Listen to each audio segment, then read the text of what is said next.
Great all-around game for us. When you start a game like tonight, you want to be really good in all three areas: offense, defense, and pitching, and we really were tonight. So thought we played a complete ball game. Saw speed, saw power. We only walked three guys tonight. Scored a lot of runs, so just a complete ball game for us. Start with Colin. I think over the last 4 games, you outscoring opponent 36-6. Just what do you kind of attribute that to, and how pleasing is that to see after Friday night's opening loss? Well, you just attribute it to playing good baseball. All the things, the process is to minimize runs with pitching, with defense, with positioning. The objective offensively is to try to figure out a way to score runs with quality at bats. And then defensively, I think we're doing a really good job. One careless error tonight, but we made some really big double plays. So I just think we're playing pretty well in all areas. So that's why you're seeing results. You don't try to win a blowout. You focus on the process, and then these things happen.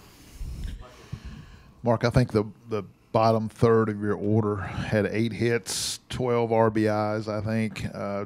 Just what does that speak to as far as the depth of your ball club? Yeah, there's no doubt we feel like we have length in our lineup.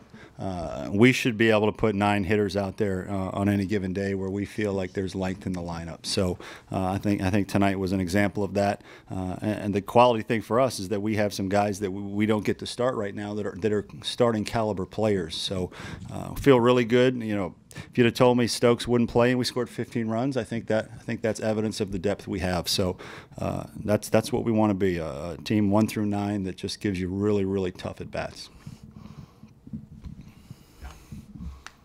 Are you pleased with what you've seen out of LT so far? Started at 3 different positions. I don't think has made an error, and then get you a home run that last about. Sure. I mean, that's what he needs to be for us. He's played first. He's played second. He's played short. He's taking quality at bats. His on-base percentage is through the roof. He flashed power today. That's exactly what we envision with him, as a guy that helps us in a lot of different areas wherever we need him, and he gives you quality professional at bats. So very, very pleased with where he is right now.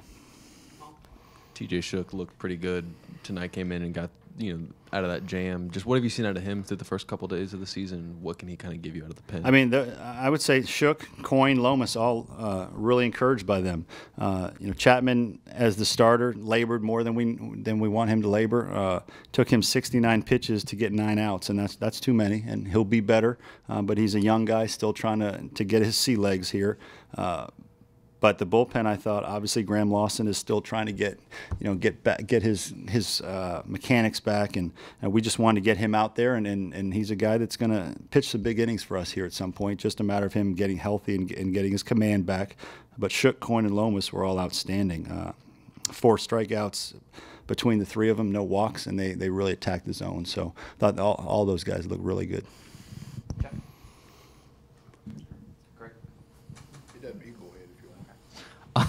Justin Rowe seemed like he put together some good at-bats with 2 outs. What do you think of him, and what's his status moving forward? Yeah, 3 for 3 with 2 RBIs. He's a ball player. We've said it before. He's a ball player, and when you play him, you seem to win, and he does a lot of different things to help you win a ball game. So we took him out late because a little bit like Stokes, he tweaked his hammy there a little bit, so we just wanted to get him out of there. And Olsen came in and played second base just fine. So that was much more precautionary than Stokes was. I don't anticipate it being an issue like it was for Stokes. Just a quick follow-up. How is Madison? Do you expect him back this weekend? It's still day to day, and once again, we're not going to rush him and then have him miss a month later in the season. So we're going to be cautiously optimistic that he's getting closer, but we're also going to be cautious with putting him out there before he's ready.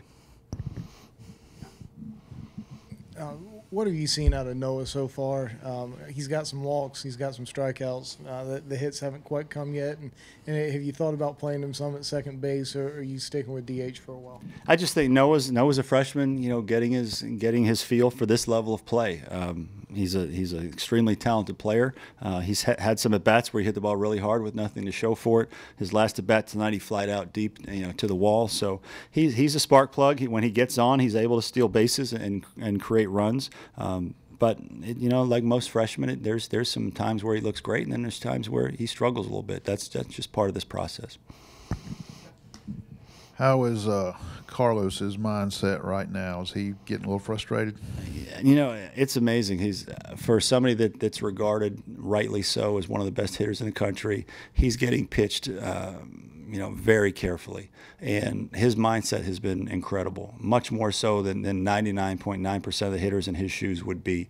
I watched him, take a couple of bats a day where he wasn't happy with, and then go and cheer his teammates extremely hard. And to me, that shows the makeup of that kid. So I'm as encouraged about that with him. We know he's going to hit. We know he's one of the best in the country. The fact that he has grown it from a maturity standpoint to where I've seen hitters of his stature kind of mope around when they're struggling, even when there's 15 runs being scored by your teammates. The fact that he was just as excited on the home runs and the big hits, to me, that shows what he's all about, and that's why he's a big-time player. When you're able to have big offensive days like this and play so many different guys, how does it help morale of the team, and how does it help you figure out kind of what you've got from a depth standpoint? Yeah, I think it's extremely important. One of the toughest things for a coach is to have to only put 9 guys in the lineup because they all work hard, they all lift weights, they all show up to practice and put in the effort. So one of the things that as a coach that you struggle with is having to disappoint kids that don't get to play. So to have a game where you get everybody in the lineup and try to get as many guys as at bats as possible. Sometimes the lineup and where the lineup turns over has a lot to do with did a guy get in at bat or not. But it's good to get guys out there on the field just to get a feel for that. And I think the morale of the team is better when everybody feels like they're a part of it. All right, Coach. So you guys got 4 straight wins on the season. Congrats on that, number Thanks. 1. Number 2, you got Charleston Southern on Friday. Just talk to us about your expectations for that game and how you can use these 4 wins to build when you go into that game on Friday. Everything for us is next game. We just focus on trying to go 1-0 every time they let us play. So tomorrow will be a lighter practice for us where we kind of recharge the batteries. We played 5 games now in 6 days, and the guys put out a lot of effort. So tomorrow will be a light day, recharge the batteries, and get on a scouting report with Charleston Southern. Obviously, Coach Lake came from there, so that will help some. But we know they're a quality ball club. They have some really good pitchers. So just like everything else, we need to focus on ourselves, play the game the right way, be prepared, and then go play hard. What's Carmen's status for this weekend, and how's he doing? Carmen, my guess is Carmen will be available this weekend. Once again, don't want to put any players in harm's way as it relates to an injury. So just we're overly cautious with him and his knee, but we anticipate him being available this weekend. Thanks, Coach. Appreciate it. All right, thanks, A-Crew.